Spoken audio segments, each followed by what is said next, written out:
प्रिय प्यारे परिवार, प्रिय प्यारे भाइयों बहनों, बच्चों, युवाओं, माता पिता व पुरखों, मैं अरुण पीयूष मर्की। आज फरवरी का 16वां दिन है। वर्ष का सतमन सामान्य परिवार। परीक्षा लिखने वाली मैट्रिक और इंटर की लोगों के छात्र छात्र हैं। 10वीं और 12वीं के लोग समाप्त होने जा रहे उनके ये हम प्रार्थना करने किए जा रहे जो भारत देश में लोगों के दर्शन और सुख समृद्धि, अतीत, पावन, परोपकारी और सर्वश्रेष्ठ है। उन लोगों की यह प्रार्थना करेंगे जो विद्यार्थी जो सरकारी और प्रीमियम के विद्यार्थी के रूप में धारण किया है। प्रथम बाइबल पद पर बोले। मार्कुस का सुसमाचार 8 पद संख्या 29 में। उसने उनसे पूछा, परंतु तुम मुझे क्या कहते हो?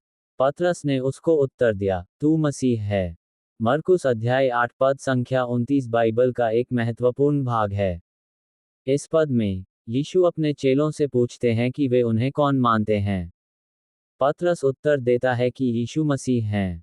पद का संदर्भ मरकुस 8:29 उस समय की बात है जब यीशु और उनके चेले कैसरिया फिलिप्पी में थे। यीशु ने अपने चेलों से पूछा कि लोग उन्हें कौन कहते हैं। चेलों ने उत्तर दिया कि कुछ लोग उन्हें यूहन्ना बपतिस्मा देने वाला कहते हैं, कुछ एलिय्याह और कुछ अन्य भविष्यद्वक्ता। द्वितीय बाइबल पद पर बोले। यशायाह ग्रंथ अध्याय 48 पद संख्या 3। होने वाली बातों को तो मैंने प्राचीन काल ही से बताया है, और उनकी चर्चा मेरे मुंह से निकली। मैंने अचानक उन्हें प्रकट किया और वे बातें सचमुच हुईं। वचन, मैंने प्राचीन काल की बातें बहुत पहले से ही बता दी थी, वे मेरे मुंह से निकली, और मैंने उन्हें प्रकट किया, फिर मैंने अचानक उन्हें पूरा किया, और वे पूरी हो गईं। शब्दार्थ, तारांकन प्राचीन काल की बातें, अतीत में परमेश्वर द्वारा की गई भविष्यवाणियां। तारांकन मेरे मुंह से निकली, परमेश्वर ने उन भविष्यवाणियों को स्वयं प्रकट किया। तारांकन प्रकट किया, परमेश्वर ने उन भविष्यवाणियों को लोगों के सामने उजागर किया। तारांकन अचानक उन्हें पूरा किया, परमेश्वर ने उन भविष्यवाणियों को समय पर और अप्रत्याशित रूप से पूरा किया। तारांकन पूरी हो गईं, परमेश्वर की भविष्यवाणियां हमेशा सच होती हैं। व्याख्या, ये वचन परमेश्वर की सर्वज्ञता और भविष्यवाणियों की अचूकता को दर्शाता है। परमेश्वर न केवल अतीत को जानते हैं, बल्कि वे भविष्य को भी जानते हैं और उसे प्रकट कर सकते हैं। उनकी भविष्यवाणियां कभी विफल नहीं होती, वे हमेशा समय पर और पूरी होती हैं। महत्व, ये वचन हमें परमेश्वर की शक्ति और विश्वसनीयता पर भरोसा करने के लिए प्रोत्साहित करता है। जब हम जानते हैं कि परमेश्वर सब कुछ जानते हैं और उनकी भविष्यवाणियां हमेशा सच होती हैं, तो हम उन पर भरोसा कर सकते हैं कि वे हमारी सहायता करेंगे और हमें सही मार्ग पर ले जाएंगे। तृतीय बाइबल पद पर बोले। योहन का सुसमाचार अध्याय 13 पद संख्या 16 में। मैं तुमसे सच सच कहता हूँ, दास अपने स्वामी से बड़ा नहीं, और न भेजा हुआ अपने भेजने वाले से। इस वचन का अर्थ, तारांकन, मैं तुमसे सच सच कहता हूँ, ये वाक्यांश यीशु के द्वारा कहे गए वचनों की सत्यता और महत्व पर जोर देता है।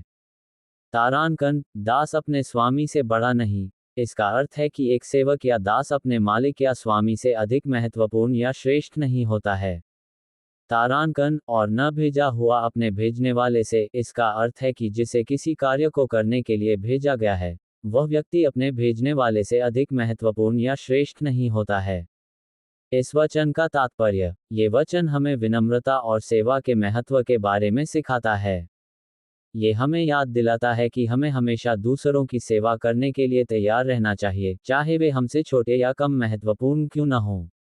ये हमें ये भी याद दिलाता है कि हमें कभी भी घमंड नहीं करना चाहिए और अपने आप को दूसरों से श्रेष्ठ नहीं समझना चाहिए। आखिरी बाइबल पद पर बोले। नीतिवचन अध्याय 16 पद संख्या 20।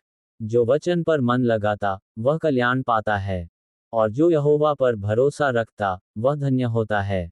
सारांश, नीतिवचन शाम के 4:20 हमें सिखाता है कि हमें परमेश्वर के वचन पर मनन करना चाहिए और उस पर भरोसा रखना चाहिए।